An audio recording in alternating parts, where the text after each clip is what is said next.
Hai hai hai, Assalamualaikum warahmatullahi wabarakatuh. Annyeonghaseyo. Hello guys, welcome back to my channel Pita Skayu. Untuk edisi hari ini, tepatnya untuk edisi hari Jumat, saatnya Mbak Pita berbagi informasi dan tips yang pastinya bermanfaat untuk kita semuanya.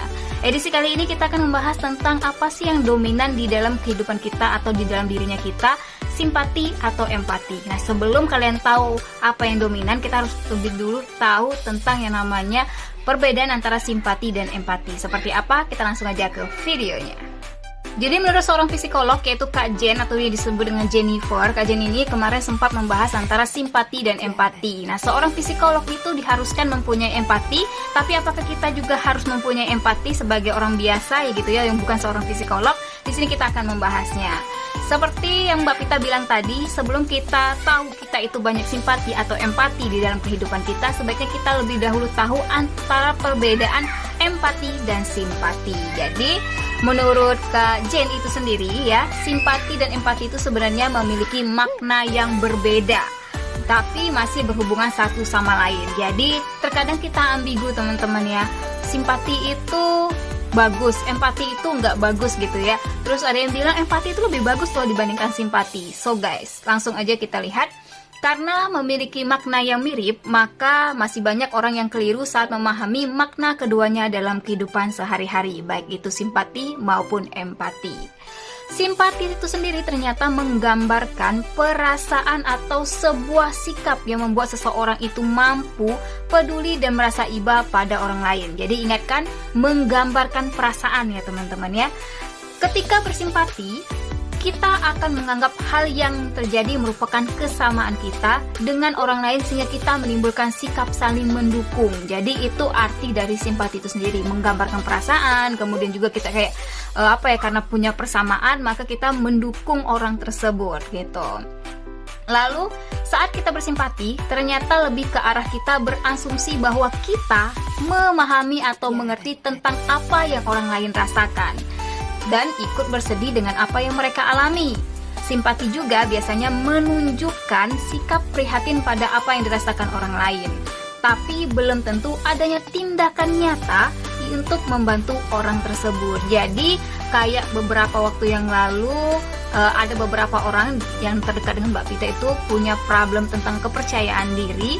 Lalu untuk beberapa orang yang pernah merasakan hal tersebut, maka dia akan bersimpati bahwa dia juga pernah mengalami yang namanya ketidakpercayaan diri, terus kemudian juga ada grogi dan lain sebagainya. Lalu simpati itu adalah dengan tidak bertindak nyata, dia hanya bilang kamu harus semangat, aku dulu seperti ini. Jadi dia hanya memberikan saran seperti itu teman-teman.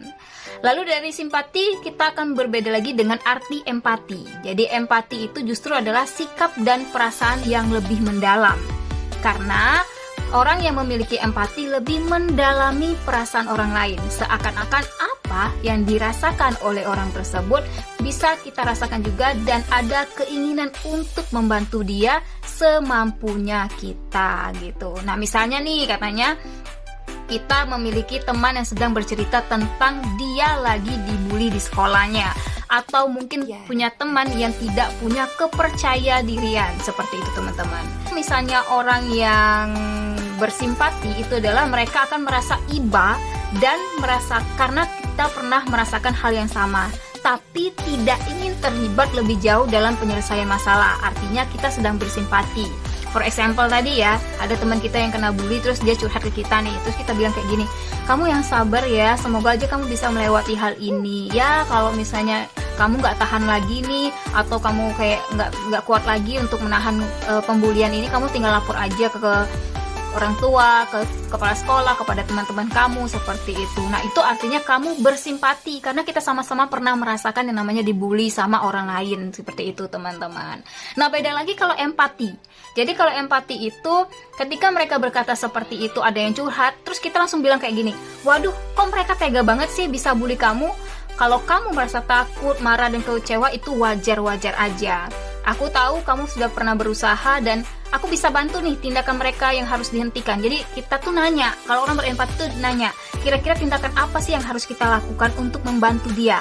Apakah kita harus menemui orang tersebut, harus memberikan pertolongan dengan cara menceritakan kepada orang yang lebih tua yang bisa percaya atas hal-hal tersebut atau kepada orang yang lebih bisa mengambil tindakan atas pembulian tersebut. Nah, jika kita mampu mengerti permasalahan yang dialami oleh teman kita tadi, menjadi pendengar yang baik dan bahkan bisa sampai ikut menangis atau marah ketika mendengar cerita tersebut, serta berusaha untuk membantu dalam mencari penyelesaian masalahnya, artinya kita sedang berempati. Jadi itu arti simpati dan empati. Jadi kalau simpati itu dia bisa dibilang dalam sebuah perasaan yang 100%, dia hanya memiliki dalam 50%, yaitu kesamaan dalam cerita yang dia rasakan, seperti itu. Tapi kalau orang yang berempati itu adalah 98%-nya dia lebih mendukung kita untuk kayak merasakan juga, dan dia juga ingin mencarikan jalan keluar yang kira-kira bisa membantu kita menghadapi hal tersebut. Nah, itu yang disebut dengan orang berempati. Jadi sudah jelas teman-teman ya, gampang banget antara membedakan simpati dan empati. Kamu kok kurusan banget, lagi banyak pikiran ya gitu. Aku juga pernah merasakannya seperti itu, nggak bisa tidur, terus juga susah makan karena skripsinya kita itu belum selesai dan sebagainya. Itu orang bersimpati. Kamu yang sabar aja ya gitu. Kalau orang berempati, maka dia akan memberikan semua jalannya. Aku pernah merasakan di kehidupan kamu yang kamu alami saat ini. Jadi menurut pendapat aku, mari kita mulai dari sekarang. Yang pertama adalah mempersiapkan apa saja sih materi-materi yang harus kita lakukan. Nah, dengan kita memberikan solusi, memberikan pencerahan, kemudian mengajak dia untuk ke jalan yang lebih baik tadi, teman-teman, itu adalah orang yang berempati.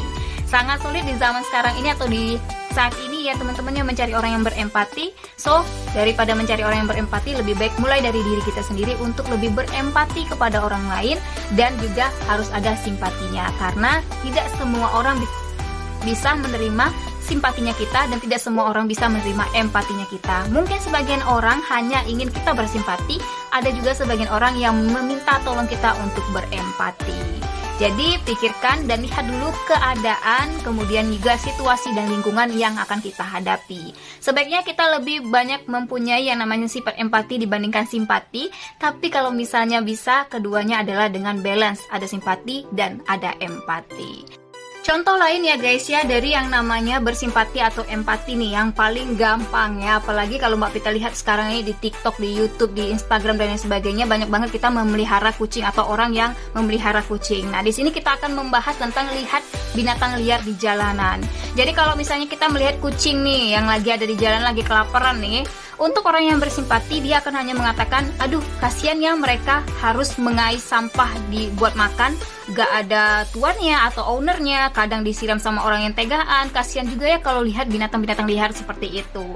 Tapi untuk orang yang berempati, maka dia akan langsung mengadopsi atau membersihkan kucing misalnya gitu yang ada di jalanan, kemudian mereka bawa ke dokter hewan, kemudian juga atau dibawa ke tempat penampungan hewan, atau mungkin juga mereka memeliharanya. Itu simpel banget ya perbedaan antara simpati dan empati. Nah, jadi menurut Mbak Jen ini sendiri katanya, semua orang ada simpati dan empati. Itu semua tergantung pada kedekatan kita dengan orang tersebut atau makhluk hidup tersebut.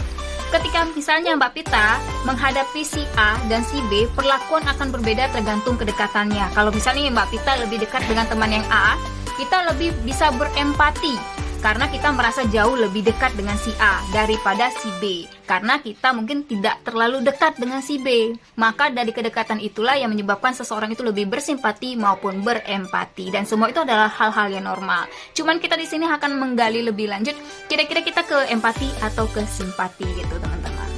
Nah, semoga informasi kali ini bermanfaat untuk kita semuanya. Terima kasih buat yang sudah menyaksikan video yang ada di channel YouTube Pitas Kayu. Jangan kemana-mana, karena setelah ini di edisi hari Minggu, Mbak Pita akan unboxing, review, first impression beberapa produk yang udah Mbak Pita beli atau yang Mbak Pita dapatkan. Untuk edisi Rabunya, Mbak Pita akan tutorial make up, kosmetik, dan kecantikan. Sampai jumpa lagi, tetap jaga kesehatan. Wabillahi taufiq wal hidayah. Wassalamualaikum warahmatullahi wabarakatuh. See you next time and dadah, bye-bye.